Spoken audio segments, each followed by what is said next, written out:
911 operators. What's the pettiest call you've gotten? I'm not a 911 operator, but here we go. When I was in college, 90% of my professors were retired or still serving police officers. I was studying police foundations. One of the instructors was telling us about an older lady whose husband had recently passed away. She was dialing 911 every day because she was lonely and wanted a police officer to come and keep her company. They had tried explaining to her that 911 was for emergencies only, but she couldn't help it. To her, she was alone and wanted to have someone with her, so it seemed like an emergency. Eventually my professor was the one to respond to the call, so he went to her house and sat with her. She made tea and put out some cookies and they sat and talked until he had a call. In his eyes it was public service, so he made a deal with her. If she agreed to stop calling for this reason, once every rotation of shifts, approx once a week, he would go to her house and have tea and cookies. She never called 911 again for that reason, and every week he'd stop by and have tea and cookies until she passed away a few years later. He finished the story saying something like this: "We should never forget that although law enforcement is a big part of our job, public service comes in many forms."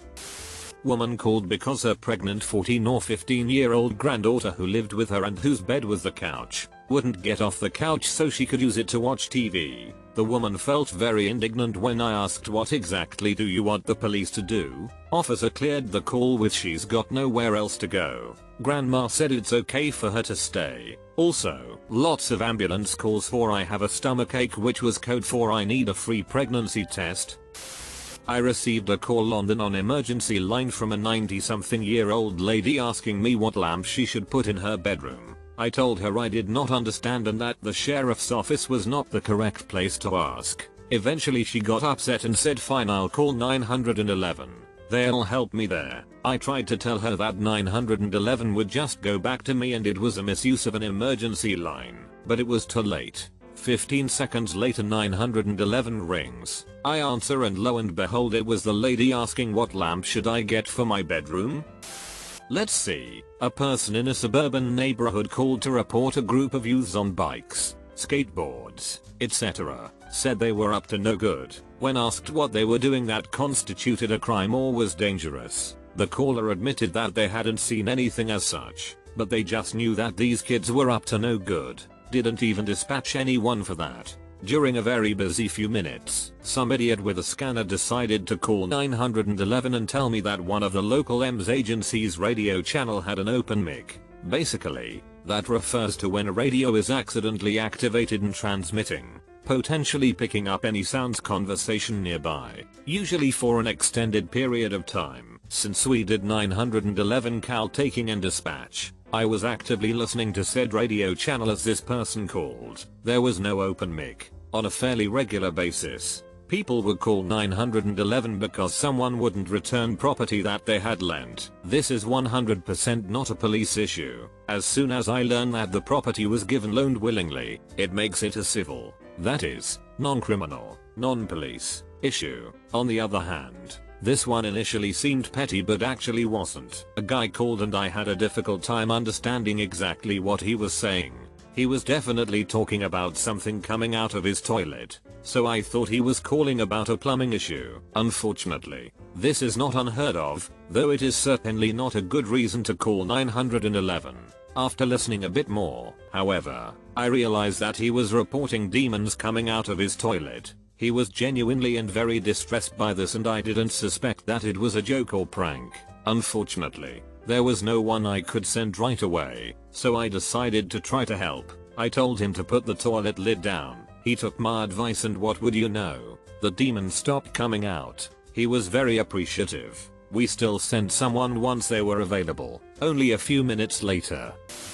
People who get cut off in traffic are probably the worst inane callers. Like, "Oh, so this happened 3 hours ago. You don't remember the road it happened on. You don't know the registration of the void. There was no traffic crash. And there is not even the insinuation that either party involved were under influence of substances." Noise complaints are similar. People calling the emergency line to complain about being arrested earlier. One once complaining about being charged for abusing the emergency line. I've had a woman call emergency because their sister was refusing to share their food at a cinema. But what is probably more insane is the serious incidents that are started by inane and petty things. Once had a serious FDV between a mother and daughter. The mother stabbed the daughter after an argument over the color of cupcake batter. I caught one of these the third or fourth day on the job, and the caller was an extremely self-important village councillor from a tiny barely incorporated municipality in the next county over.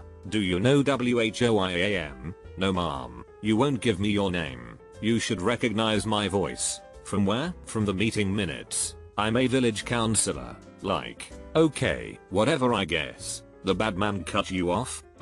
He's driving a red truck.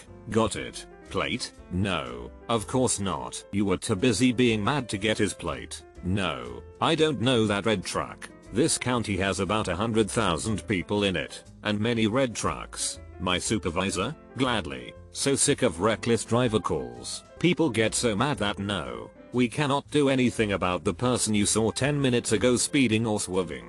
They really expect every cop in the area to go there and look for a car that's probably already at its destination. You tell people this and the tone they take like, well, I sure hope he doesn't kill anyone. Like, sir, I promise even if we did go out there, we are not finding the damn car. Get a dash cam if you're that concerned all the time. I once had the cops called on me by my neighbor. There was a car parked on the street by his backyard, not blocking his parking space in front of his house, not on his property, not inconveniencing him in any way. It was not my car or that of anybody I knew. Same neighbor called the cops on me for animal abuse. My dog was in my fenced-in backyard with a bowl of food and a bucket of water in the shade. Told the cops I chained him up all day and night with no food. I showed the cops the pup and was just like, why would I chain up a dog in a fenced-in yard? Same neighbor called the cops on me for verbal assault when he knocked on my door and said it was against the law to leave my trash can by the road a day after pickup, and I told him to F off and close the door. The weird thing is I never did anything to the guy to get him to start this, and from what I asked the other neighbors he didn't do that to them. Not a dispatcher, but when I was in EMS we were dispatched to a psych call. When we got there this lady was standing outside her house ready to go to the hospital. On the way to the hospital I was talking to her and trying to get her vitals when she told me there was nothing wrong with her, that she heard a family member was in the hospital and needed a ride. So she called 911. Cops met us at the hospital for her. This was happening a lot in Australia. I forget where, but there was a shopping center across the road from the hospital, so people were using the ambulance as a free bus service. Not an operator, but a female customer once called the cops on my co-workers for scaring her too much. We work at a haunted house. Not an operator, but once someone called cops on me for leaving an unattended bag in the park by our house. Thing was, it was in a town of less than 1,000 people. Tiny park. I was there the whole time. I set it on the table while I played with my young kids. The entire park is visible from any direction. I was never more than 100 feet from my son's diaper bag, and the cops came and seemed really confused when they saw me and asked if it was my bag. I was like, "You there?" Then they told me why they came and I was floored. They were annoyed with whoever called and left without further questioning. Obligatory. Not a 911 operator. 8 or 9 years ago, my husband and I had a couple of acquaintances over for dinner one night. They were from our local poker group. The four of us were having a great time when one of the guys accidentally knocked over the other guy's phone and cracked its screen. The second guy went mental. He started yelling at the first guy and demanded that he pay to repair the screen. The second guy agreed to it, but the first guy kept yelling and yelling. He called 911 and the cops came. He told the cops that the second guy broke his phone and he wanted to file a police report. He asked the cops to force the second guy to give him money to repair his phone. The cops were so confused and annoyed. We were mortified because it happened at our house and the cops knew our landlord. We never invited him to our house again. In the city where I live, if there's an Amber Alert beeping on your phone at 3 AM, people will call 911 to be about it to the operators, saying that it woke them up. Plenty of old people call 911 because they just can't rationalize who else to call when something happens like a power outage. But they're usually very nice and don't seem to understand that 911 isn't the place. That said, had a guy call 911 because he lived in a gated community, and the gate was stuck open, like, it wouldn't close. Nobody was trapped or anything. And he said, and I quote, "Well, I don't have a number for emergency maintenance, so I figured you guys would know somebody. In general we also get a lot of calls of suspicious people that's just guy sitting in his truck for a little too long. Always really pisses me off to talk to the nosy people who are so paranoid of everyone that they waste my time telling me the black dude just doesn't look like he belongs here. Years ago I worked in tech support for an ISP, and we had an elderly lady call us once because she was stuck in her bathroom. The bathroom door was stuck, she couldn't budge it, and she didn't have any phone numbers memorized. She didn't want to tie up 911 so she hit redial. She had called us earlier in the day for help with her internet or email. One of our supervisors called the woman's local police non-emergency line and they went out to help her. A woman called 911 right as she drove into the county I worked for. She was screaming about how the Burger King employees need to be arrested because they threw a milkshake at her. I asked clarifying questions, then asked her if she's sure it was in our county, because we don't have a Burger King in that area, but the neighboring county does. She called me an idiot and to just send the police. Come to find out, she ordered her food but then didn't want it because she didn't know there were a bunch of niais working there. The manager threw her milkshake through her car window. Another one. A very pregnant lady called 911 because the restaurant she ordered from got her order wrong and wouldn't refund her. She sobbed to me about how she's pregnant and she just wanted this certain dish. She threw the order of food at the worker, who placed his own 911 call for assault. That probably didn't work out in her favor. I was calling a friend whose number started by 901. Misdialed. Hung up immediately before call was pick up. 20 feet later cop showed up at the door, asking to come in. My weed pipe was on the floor but he left without giving me any problems. Hangs-ups like that are always responded to.